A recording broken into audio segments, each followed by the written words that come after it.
കേരളം ഭരിക്കാൻ ജനങ്ങൾ തെരഞ്ഞെടുത്തത് പിണറായി വിജയനെയാണ്. പക്ഷേ പി ശശിയെയും അജിത് കുമാറിനെയും തെരഞ്ഞെടുത്തത് കേരളമല്ല, പിണറായി വിജയനാണ്. അപ്പോൾ അജിത് കുമാർ RSSുമായി നിരന്തരം ചർച്ച നടത്തുന്നത് എന്തിന് എന്ന് പറയേണ്ടതും പിണറായി വിജയനാണ്. RSS നേതൃത്വത്തിലെ രണ്ടാമനായ ദത്താത്രേയ ഹൊസബലയെ 2023 മെയ് അവസാന വാരം MR അജിത് കുമാർ തൃശൂരിൽ കണ്ട് 1 മണിക്കൂർ ചർച്ച നടത്തി എന്നത് സ്ഥിരീകരിക്കപ്പെട്ടു. ഔദ്യോഗിക വാഹനം ഉപേക്ഷിച്ച് RSS നേതാവിന്റെ കാറിലാണ് ക്രൈം ADGP ദേശീയ നേതാവിനെ കാണാൻ പോയത് എന്നും വ്യക്തമായി. സ്വകാര്യ സന്ദർശനമായിരുന്നുവെന്ന് അജിത് കുമാർ മുഖ്യമന്ത്രിയുടെ ഓഫീസിനോട് വിശദീകരിച്ചു എന്നാണ് പുറത്തുവരുന്ന ന്യായീകരണം. അന്ന് തന്നെ ഇക്കാര്യങ്ങൾ മുഖ്യമന്ത്രിക്ക് സ്പെഷ്യൽ ബ്രാഞ്ച് റിപ്പോർട്ട് നൽകിയിരുന്നു എന്നത് ഏറ്റവും പ്രധാനപ്പെട്ട കാര്യം. ഒരിക്കൽ മാത്രമല്ല, പലവട്ടം പല RSS നേതാക്കളുമായും അജിത് കുമാർ ചർച്ച നടത്തി എന്ന വിവരങ്ങളും ഇപ്പോൾ പുറത്തുവരുന്നു.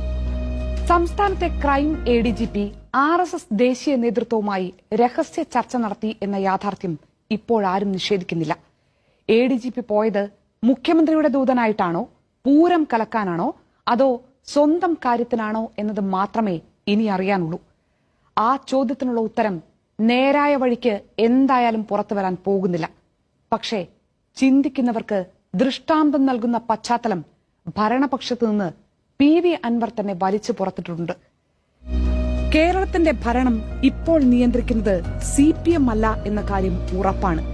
ആയിരുന്നെങ്കിൽ ഒരു അധോലോക സംവിധാനമാണ് കേരളത്തിൽ ഭരണം നടത്തുന്നതെന്ന് CPMന്റെ തന്നെ ഒരു MLA ഇങ്ങനെ പറഞ്ഞു നടക്കുമ്പോൾ ഒന്നുകിൽ ആ MLAക്കെതിരെ നടപടി ഉണ്ടാകും, അതല്ലെങ്കിൽ ആ ആരോപണങ്ങളിൽ നടപടി ഉണ്ടാകും. ചരിത്രത്തിൽ കേട്ടുകേൾവിയില്ലാത്ത വിധം മുഖ്യമന്ത്രിയും ഓഫീസും ആരോപണ പെരുമഴയിൽ മുങ്ങി നിൽക്കുമ്പോൾ ന്യായീകരണ ചുമതല മാത്രമാണ് പാർട്ടിക്ക്. പറയുന്നതോ സ്വയം പോലും ബോധ്യപ്പെടാത്ത മുട്ടാപ്പോക്ക് ന്യായങ്ങളും. പിണറായി ഭരണത്തിൽ പി ശശിയുടെയും അജിത് കുമാറിന്റെയും പവർ എന്താണ് എന്നാണ് പിന്നെ കേരളം കണ്ടത്. അല്ലെങ്കിലും പിണറായി വിജയൻ അജിത് കുമാറിനെയും പി ശശിയെയും ഉടൻ മാറ്റി നിർത്തി സുതാര്യമായ അന്വേഷണം നടത്തും എന്നൊന്നും ആരും പ്രതീക്ഷിക്കില്ല. ഗുരുതരമായ അച്ചടക്ക ലംഘനത്തെ തുടർന്ന് പാർട്ടി നടപടിയെടുത്ത് വർഷങ്ങളോളം മാറ്റി നിർത്തിയ പി ശശി തന്നെ തന്റെ പൊളിറ്റിക്കൽ സെക്രട്ടറി ആകണം എന്ന് തീരുമാനിച്ച പിണറായി വിജയനെയാണ് കേരളം തെറ്റിദ്ധരിച്ചത്. സ്വപ്ന സുരേഷ് എന്ന സ്വർണ്ണക്കടത്ത് കേസ് പ്രതിയുമായി മുഖ്യമന്ത്രിക്ക് വേണ്ടി ഒത്തുതീർപ്പിന് ശ്രമിച്ചതിന്റെ പേരിൽ തൊപ്പിതെറിച്ച അജിത് കുമാർ തന്നെയാണ് കേരളത്തിന്റെ ക്രമസമാധാനം പരിപാലിക്കേണ്ടത് എന്ന് തീരുമാനിച്ചതും പിണറായിയാണ്. അതൊക്കെ മറന്നുപോയവർക്കേ അജിത് കുമാറിനെ മാറ്റാത്തതിൽ അത്ഭുതം തോന്നും. പി ശശിയെയും MR അജിത് കുമാറിനെയും കേരളത്തിൽ ആരും തെറ്റിദ്ധരിച്ചിട്ടില്ല. ആരും അതിശയം നടിക്കേണ്ടതുമില്ല. പി ശശിയെയും അജിത് കുമാറിനെയും ഇടം വലം നിർത്തിയിരിക്കുന്നത് പിണറായി വിജയനാണ്. പിണറായി അറിയാതെ, പിണറായി ആഗ്രഹിക്കാതെ ശശിയും അജിത് കുമാറും അനങ്ങില്ല എന്ന് വിശ്വസിക്കാൻ പ്രയാസമുള്ളവർ മാത്രം ഇനിയും അതിശയങ്ങൾക്ക് കാതോർത്താൽ മതി. ഈ പാർട്ടിയെക്കുറിച്ച് നിങ്ങൾക്കൊരു ചുക്കുമറിയില്ല എന്ന് പിണറായി അന്നേ പറഞ്ഞതാണ്. ആദ്യം കർശന പരിശോധന പ്രഖ്യാപിച്ച പാർട്ടി സെക്രട്ടറി അതിനിപ്പോഴെന്താ എന്നാണ് ഇപ്പോൾ ചോദിക്കുന്നത്.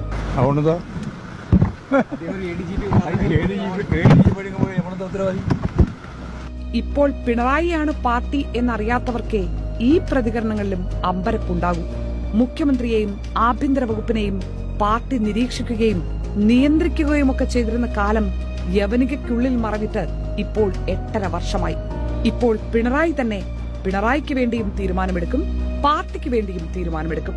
കടുത്ത ആരോപണങ്ങൾ നേരിടുന്ന MR അജിത് കുമാറിനെയെങ്കിലും തൽസ്ഥാനത്ത് നിന്ന് മാറ്റണമെന്ന ആഗ്രഹമുള്ളവർ പാർട്ടിയിൽ ഉണ്ടാകുമായിരിക്കും. പക്ഷേ ശബ്ദിക്കാനാകില്ല. DGP കൂടി അന്വേഷണ സംഘത്തിലുണ്ടെങ്കിലും അജിത് കുമാറിന് റിപ്പോർട്ട് ചെയ്യുന്ന കീഴുദ്യോഗസ്ഥരാണ് അദ്ദേഹത്തിനെതിരായ പ്രഹസന അന്വേഷണ സംഘത്തിലുള്ളത്. അജിത് കുമാറിനെ സ്ഥാനത്ത് നിന്ന് നീക്കാതിരിക്കാൻ തെളിവുകളോടെ കുറ്റാരോപിതനായ SP സുജിത് ദാസിനെ കൂടി മുഖ്യമന്ത്രി ദിവസങ്ങൾ സംരക്ഷിച്ചു നിർത്തി. ഗത്യന്തരമില്ലാതെയാണ് ഒടുവിൽ സുജിത് ദാസിനെ സസ്പെൻഡ് ചെയ്തത്.